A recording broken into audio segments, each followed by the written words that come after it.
Money is everywhere. It affects all of us and confuses most of us. The thing is, we are never taught money in school. Even if they do, they taught money in a way much like they taught math and physics, with rules and laws. This book comes in handy to fill that gap, to talk about the emotional side of money, and it changed my relationship with money. Today, I want to discuss 5 things I've learned from the psychology of money. Now, let's delve into the strange and human side of money. Lesson number 1.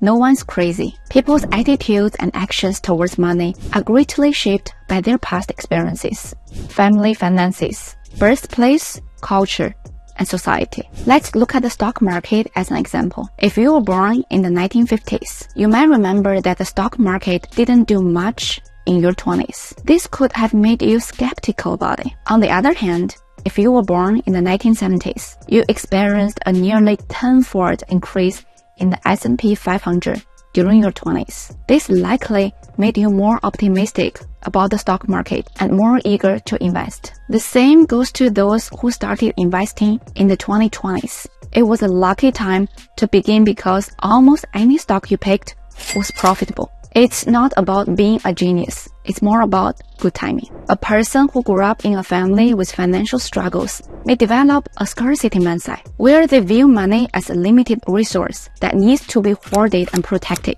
On the other hand, someone who grew up in a family with abundance may have a more relaxed attitude towards money and may view it as a means of enjoying life. Every financial choice people make is influenced by the information they have and their view of the world, which is often molded by their upbringing and life experiences. Even if sometimes they are misinformed or make mistakes, these decisions make sense to them and fit into their personal narratives at the moment. As Morgan Housel puts it, people do crazy things with money, but no one is crazy.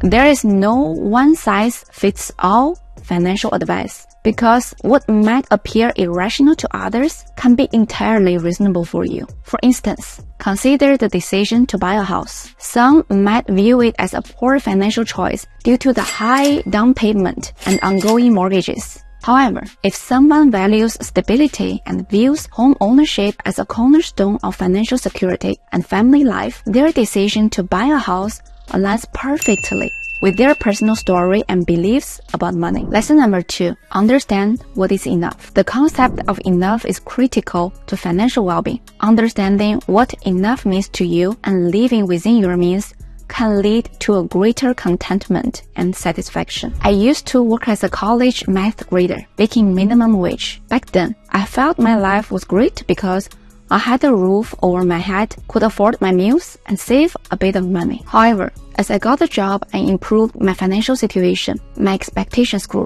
I wanted to go out eat at fancy restaurants. I wanted a better gym. I wanted a new car. And I wanted to buy a house. I want a better lifestyle. I realized I was never truly content, always wanting more. It's crucial to know when to draw the line and avoid envying others' accomplishments. There will always be others who are more intelligent, wealthy, and successful than you. Take Raja Gupta, who started in a slum in Calcutta, India, and became McKinsey's CEO with a net worth of $100 million when he retired in 2007. He could have stopped there, but he aimed to be a billionaire. In 2008, he got insider information about Warren Buffett's $5 billion investment in Goldman Sachs during the financial crisis. Just 16 seconds later, Gupta bought 175,000 shares of Goldman Sachs, which was illegal insider trading. In the end, it didn't make him a billionaire. Instead, it led to a prison sentence. The moral of this story tells us that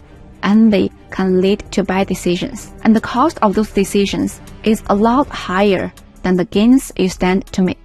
Sometimes, leaving certain opportunities on the table is not a loss. Knowing when you have enough is more valuable than chasing endless wealth. Lesson number 3. Compound effect. Warren Buffett is undeniably one of the greatest investors ever. What's astonishing is that out of his total net worth of $84.5 billion, $81.5 billion was earned after he turned 65. As Housel points out, it's not only about Buffett being a skilled investor, it's about him being a skilled investor practically his whole life. This is the essence of compound effect. Imagine you have a small investment of $1,000 and it earns a 10% return each year. In the first year, it makes $100, bringing your total to $1,100. In the second year, you earn 10% on top of the $1,100, which is $110, making your total $1,210. This process continues, and over time,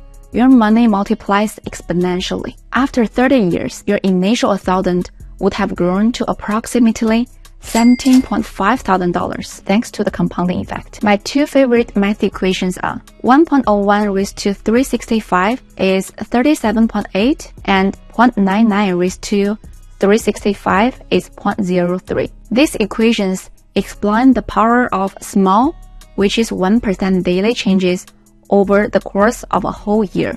If we make something 1% better every day for a year, we make it 37 times better. And if we make something 1% worse every day for a year, we make it 97% worse. Lesson number 4, luck and risk. In 1968, there were 300 million high school age individuals worldwide. And out of those 300 million, just 300 students were enrolled at a small school in Seattle called Lakeside. Lakeside was unique because it was the only high school globally that had a teacher wise enough to rent a computer. And among those students was Bill Gates. Going from 300 million to 300, the odds of being a high school student with a computer access were 1 in a million. In 2005, Gates stated, if there had been no Lakeside, there would have been no Microsoft. The extent of luck's influence on outcomes is often either undervalued or overvalued. When we succeed, we tend to credit our hard work. But when we fail, we blame it on bad luck. However,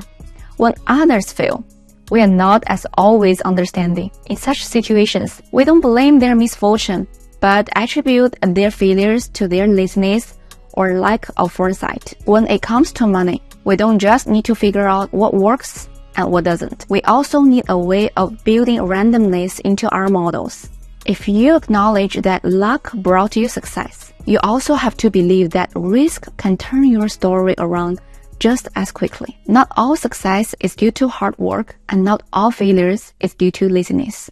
Keep this in mind when judging people, including yourself. Lesson number 5. You can be wrong half the time and still make a fortune. In the world of finance and investing, it's important to understand that not all events have an equal effect. Instead, a small number of events often have an unevenly insignificant effect. This concept can be explained by the 80-20 principle, where roughly 80% of the results come from 20% of efforts. For instance, in venture capital, most startups in a fund may fail, but a few exceptional ones can generate substantial returns, making up for the losses. Amazon's success, for example, was driven primarily by just 2 products, Amazon Prime and AWS, which overshadowed less successful products like the Fire Phone. When it comes to investing, when things go wrong, we tend to overreact. But remember, out of the 500 stocks Warren Buffett has picked, only 10 has made the majority of his wealth. Making occasional mistakes doesn't mean long-term success is impossible. In the end, the outcome can be determined by only a small number of events. Failure is part of the journey. What really matters is the nature of your successes. Simply put, when you are sitting on one Picasso, you don't have to worry about the 99 dots in your collection. In our galaxy of 100 billion planets, only one has intelligent life. The fact that you are watching this video is the result of an incredibly rare occurrence, and that's something to be happy about. So, these are the 5 most important lessons I've taken away from this book. I highly recommend this one. Thanks for watching my video. Don't forget to subscribe if you haven't already. I hope to see you in my next video.